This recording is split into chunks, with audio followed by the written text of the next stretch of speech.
damn near a range gun. But so, let me ask you about this thing. Oh, here we go. So, back in forever, 1700s, 1800s, early 1900s, a lot of people, especially in our area, carried guns, right? All the time. I mean, do they not now? Well, they do, I but do. it's a different type, yeah. Uh-huh. But we Single action armies and yeah, shit. especially in our area, a lot of ranchers, farmers, sheep herders, stuff like that. Everybody carried. Yeah. You know, my grandpa carried a Colt 45. My great grandpa carried a Colt 45. Because that was the most powerful handgun you could have, Right. or get at the time. Sorry, Um, I have. But this is my thing. A lot of those gunfighters, let's say, you know, the famous guys, right? Yeah, the Earps and the Yeah, they had these fancy pearled gripped, you know, engraved. Nah, those were church guns, dude. But that's. Let me finish what I'm saying. All right, finish your bullshit. So, to me, a firearm is kind of like you kind of want to peacock it. You know what I mean? You're talking about barbecue guns.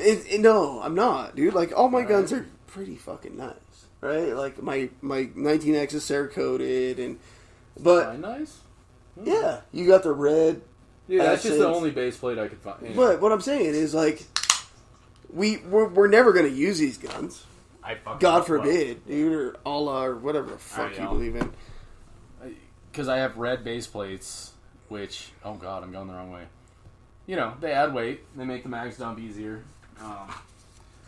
He's calling me out for a peacock gun. No, I'm saying, like, that's kind of what we do to them, right? Like, No, okay, we so... want people to look at our guns, and it's kind of pointless now because everybody conceals carries and nobody open carries anymore. Alright. Well, no, people do open carry, but to me, I'm the opposite of you on this. Again, I see open carry as jewelry for men, which is right up your line of thought. It's, look at my shit. This is my barbecue gun. This is my... And we had this conversation earlier. Like, barbecue gun to me is a fucking deagle. I mean... I'll light up my smoker and carry a goddamn Desert Eagle. Yeah, I'll, chrome. What did you tell me to get? The Tiger Stripe? The Tiger Stripe, gold-plated Tiger Stripe, yeah. Now, I get that to an extent. Oh, man, you can't go to Walmart. Anyway. This brings us back to, I believe it was last week's conversation of, the fucking grunt-style shirts like you're wearing. Yeah. I'm wearing Patriot Patch Company right now. It's inviting a fight. It's You're inviting an argument. I don't care. Like, if I see somebody open carrying, I'm like, well, either he's not qualified to conceal carry, or he's trying to make a statement. Right. Yeah. Now, when before I had my permit, I rarely open carried. I rarely did.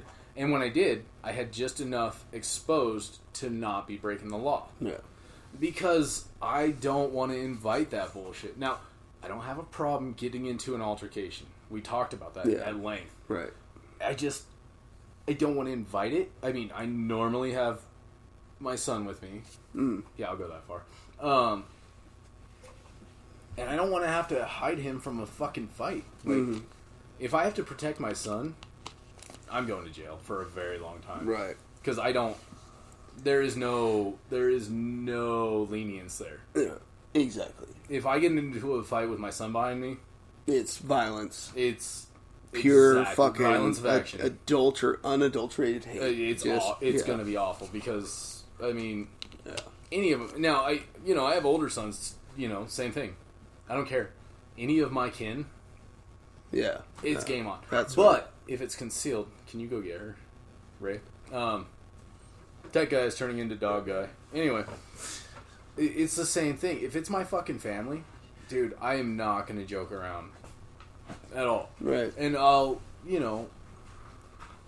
will accept the repercussions when it's something like that. But if it's just me, I'm going to keep my head level, but I'm going to be the gray man. We talk about that in our CCW classes. Let's not invite a fight. Let's not ask for a fight. Right. But Now, granted, like I said, I said it in this show. I do want a 5.7.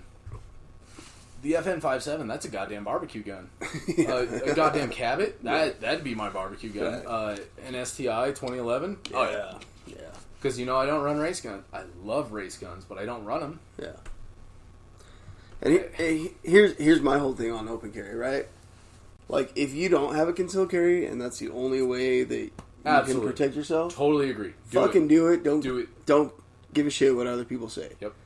My other one is, but if you don't have a concealed carry permit, like, work on it. Yeah, man. do like, it. Definitely get one. do If it. you can It's own not- a gun, you can have a carry permit. It's not hard in this state.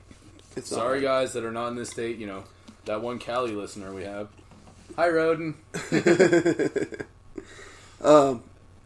But another thing is, dude, like, me personally, so if I'm working at the gun shop, I'm usually open carrying. Open carry. That's kind of a rule. Yeah. Yeah. It's just I got some shady motherfuckers come in there sometimes. I can get to it quicker that way. Can you though? I can. I don't have See, to. my times are wow. Now I don't run a timer, but my times are almost identical because I pull. For some reason, I pull as quickly appendix as I do from 3 o'clock out of a double retention holster. I can too. Yeah. My thing is though, like even though and I do run against the timer, my times are pretty similar. I mean, you're within hundreds. It's hundreds of a second. Yeah. But to me, like, just that under stress, having to clear clothing in the shop, I don't want to have to deal with that. So that comes back to a training issue. It's not though, because I train with AIWB, yeah, all the time. Anyway, yeah, it's just my times are cunt hair slower, dude. Yes, yes, but in that situation, okay, so and to me, like, okay, so you know how my gun shop's laid out. I do. There's only one door. It's an L-shaped counter, yeah. And if I see somebody, if they're gonna make a move, they're gonna do it either right at the door or right at the register, right? I've got to be able to make that decision, and I've had to make that decision. Like, I've seen somebody walking in the door, and I'm like, fuck, this guy's gonna, like, do something, right? Yeah. And so I'm sitting there with my hand on my gun, and guy comes in, and I made a bad call. It was just a weird guy. Yeah, it was just a bad feeling. Which you do get a lot of weird fucking guys out there. I do, man. Oh, And so I've got to be able to make that split second decision. Like, this guy comes in the door. Okay, like, half of my customers come in the door with a fucking gun, right? Yeah. So to be able to like make that split second decision of like body language, hand movements, all that other stuff, right? And be like on that dude. I don't want to have to be able. I don't want to lose that 10th of a second or whatever trying to pull my shirt up. See, and on the same note, I feel like you having the experience in a gun shop that you do, you should also be able to sense. Sense is the wrong word. I'm just not drawing the right word. But you should be able to see when that motion's starting. Yeah. So yeah, you're right. If he's doing something dumb, you're going to be quicker. Yeah. So you have that 10th or that couple hundredths to grab the shirt. I mean, it's one smooth motion for me. Yeah. So the way I train, it's one hand's coming up, the other's pulling up too. Yeah, absolutely. So it's I mean, it's negligible. And most likely you have more training, more experience than some artard coming in a shop trying to fucking rob you. Yeah. And honestly, the odds are slim. Like, if it's going to get broken into, it's going to be in the middle of the night. Somebody's going to drive a car through the wall, which would be very hard at your shop. I've had guys come in during the day. And, but it's it's a tough decision. But now in a gun shop, I'm cool with open carry. Like, you're not flaunting yourself. You're not you're not showing off your Gucci fucking whatever. I am too. Because at the you're same also time selling that shit. So I can be like, okay, customer looks at my gun, they're like, what do you got? And I'm like, here. I dropped the mag, I emptied the chamber, handed it to that him. happened to me. Like, when I was in your shop, customer was asking about 365. Pulled my holster out. Yep. Fucking handed it to you, fully loaded. Yeah. And I cleared it, handed it to the customer, let them feel it. So I handed it to you safely in a holster. Mm-hmm. I do not fuck with that, but you know, like you get inquiries that sometimes the gun store guy is not the right guy to ask. Right. And one of our gun stores, I'm not saying the name, that's local here. There's very rarely the right guy to ask. Yeah. And I cannot shoot every fucking gun. No. I can't. Like, it's not possible. You don't shoot like I do. Who the fuck? Oh, Jesus. That guy's in trouble. Did she just go out? Yeah. She opened the door herself. She booked it, man. Oh. Bye, Doug. Our mascot Dizzy just took off. Yeah, you really want one of these right now? Yeah, I do. I gotta go. One job every fucking week. You just gotta let her go, huh? She opened the door herself that time. No, that means you didn't close the door. She has no opposable thumbs. I love our shit show sometimes. Yeah, like, literally, this is just our life. It's a good time. We talk about guns. We do dumb shit. You want to put that on top? What did we do all day today? Talked about guns. We did some family things that we don't need to go into. We talked a lot about guns, and then we shot some guns. We shot quite a few guns. I was lucky enough to have a conjugal visit with my suppressor that's still in ATF jail. My first one. It just so happens to be a relatively inexpensive one. It's the Rebel Hunter SOS. We put it through its paces. We put, I don't know, 300-400 rounds of 22 through it. Fucking incredible. Running that 22 with subs was amazing. Running that 22 with full velocity into a berm at a short distance before the bullet cracks was incredible.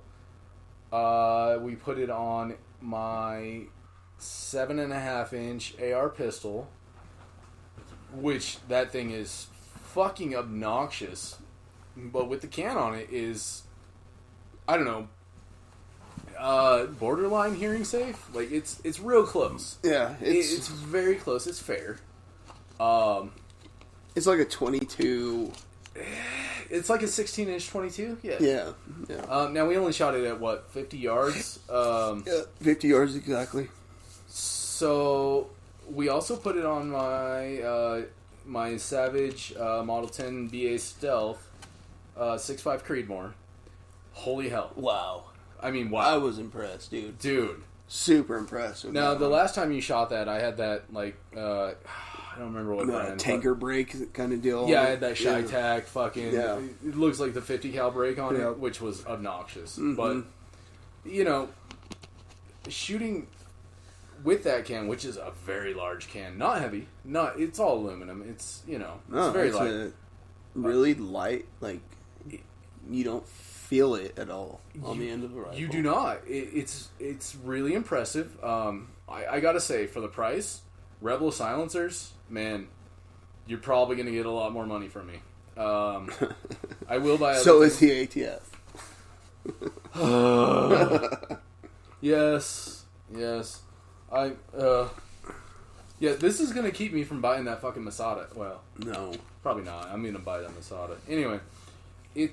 I'm very, very impressed. I've shot many cans. I've shot many. $1,000 cans? I'm not talking about yours, but I've shot other cans that cost a lot more money on on AR pistols. There we go. That did not impress me as much as that Rebel. Yeah. Now that thing is overgassed. It shoots brass at actually, it was shooting at about 3:00. I didn't pay any attention to it. It did okay. Normally, it shoots at about 2:00, which is obviously overgassed. Right. But I threw that thing together for... Well, I'm a lot of money into that one. But, you know, it's less than a lot of really expensive AR pistols. Let's talk about the trigger in that pistol.